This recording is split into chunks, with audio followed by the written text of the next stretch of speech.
Hello humans, and welcome to another episode of Gen X Gamer. That's right, the video game show that is not hosted by an annoying e-beggar. There is no Patreon, no super chats. That's right, we just talk about the games we love and how fun it is to hoard them, collect them. Now, with that said, let's get ready for the show. On today's episode, this show is intended for mature audiences only. Viewer discretion is advised. Hello humans, and welcome to another episode of Gen X Gamer. Let's have an Amico update. A quick one. Well guys, first let me give you my state of mind right now. I've worked in manufacturing for over 20 years in quality. And there's certain things that we look at when we receive a product, when we're working with outside vendors, that are real red flags to us, right? Whenever we receive a non-conforming product, it tells us something about the operation that's making that said product, right? Seeing the Amico ship out to IGN in Asia in that state is not a good sign. It really is not, guys. And it's hard for me to say as a person who was, excited about this product when it first came out. And I've critiqued it fairly, not toxic like many people do.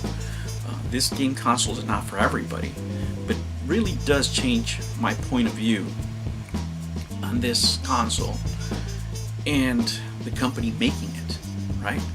As a person that works in quality, we just judge the evidence and where the evidence is taking us, right? Just like if you were to order, for example, a hamburger, right, and you ordered it a certain way, you wanted no cheese, extra pickles, and you get it and it has extra cheese and no pickles. What does that tell you about that operation? It tells you there's poor communication, right? It tells you that there's no quality control whatsoever, right? And you can go on inferring other things from there, from leadership, employee hiring, yada yada yada. Delivering a sample, a defective sample, to a customer from a manufacturing point of view that wasn't checked is a fireable offense. It's just that bad of a mistake, right? And it's not something you can brush off. It really isn't, because it really speaks to the organization, the quality control, and the people within that organization, right? Now, I'm not going to make any critical or personal criticisms here, because that's not the purpose of this video. The purpose of this video is to voice my concern about the product, right? Now, my focus has changed from being excited for a new game console that I might play some good games in to basically a collector. I'm going to collect this machine because what this is telling me right now is it's either underfunded or the personnel are not qualified in what they're doing, right? Could a person make a mistake? Of course. They can make one mistake, but to deliver that machine in that state takes more than one mistake. It really does. And it tells me too many things about the organization producing the product. Again, I'm not being overly negative here. I'm just telling you as a quality person, if I receive a product like this, what this is telling me about the people who make it, right? One thing that you have to do before you ship anything in manufacturing is double check it. That first part that goes to that customer the first time has to be checked 100%. Did this happen in this case? No, it didn't. Why did it ship that way? It should have never left the factory. It should have never left the rep to give to IGN. It should have never happened. So you have many levels of quality failures. And that doesn't bode well for the organization, right? Again, it's hard not to be, not to sound negative, but I'm just being frank with the evidence in front of me, right?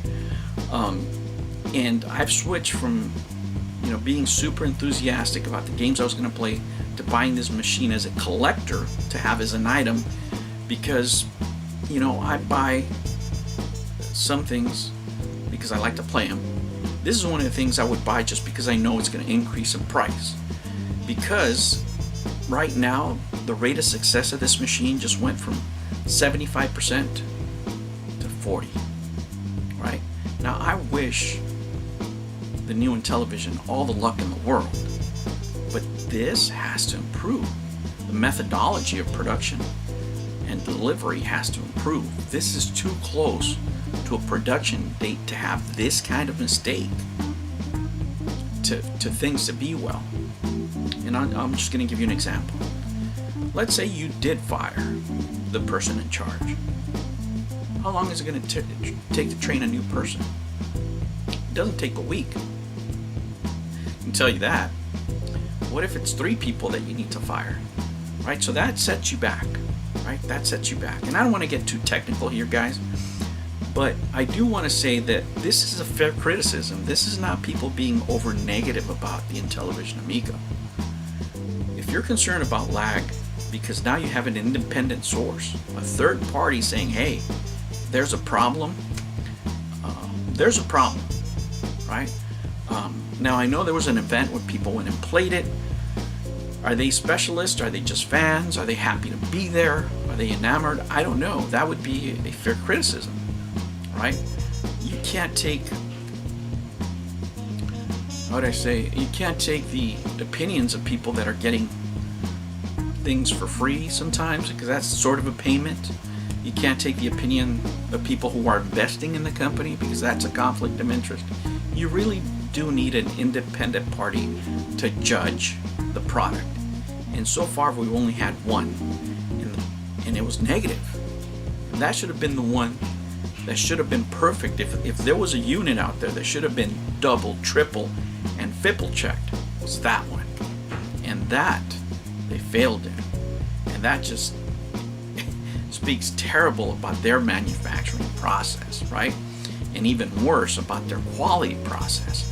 So for that reason, I'm cautious here, you know? So I'm gonna treat this item as a collectible. I changed my mind. I went from the GameStop exclusive purple. I've changed it to order straight direct from Intellivision. I'm getting the wood grain. The reason I'm doing that is because when I was growing up, guys, and I was playing the Atari back in the day, a lot of games I played in this wood grain paneled room. So it brings a lot of good memories. Like I said, for me, this is a collectible item. And there's a few games there that if they're playable, I'm gonna play them. You know, there really is, because they bring back so many memories for me of not actually having the console, right? Like, when I was a kid, I only had the Atari. I couldn't get the Intellivision.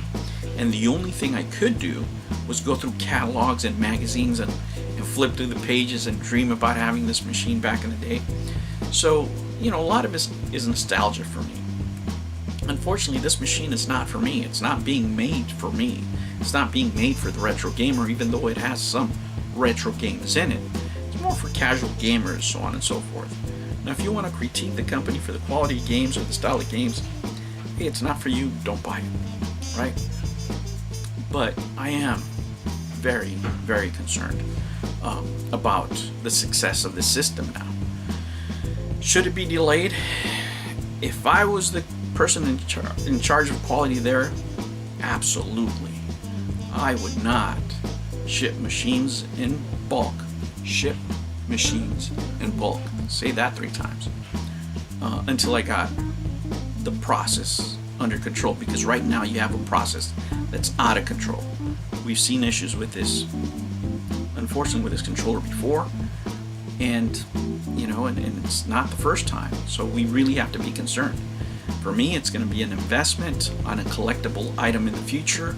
I wish them the best, but for right now, everything's telling me to be careful. So if you guys are going to invest in this, if you have, you know, money to burn, go ahead. If it's extra money, hey, get that stimmy check. But if you're concerned about saving money, spending money, just wait. Make sure they get all the bugs and try it out. You know, try it out in the store. See for yourself whether it's going to be a product for you or not. All right, guys, that was as fair as I could be with this kind of negative news, with this type of negative event, quality-wise, for the machine. But I have to be sincere, no matter how much I like the console. This right here is not good news. Alright guys, never be afraid to be happy. Hey, it's your right to like the Amico, or not. Take care. New videos every Monday and Sunday. Thank you for joining me on another episode of the Gen X Gamer. Remember to like and subscribe, click that notification bell, and remember, never ever be afraid to be happy. I'll catch you on the next one. Take care.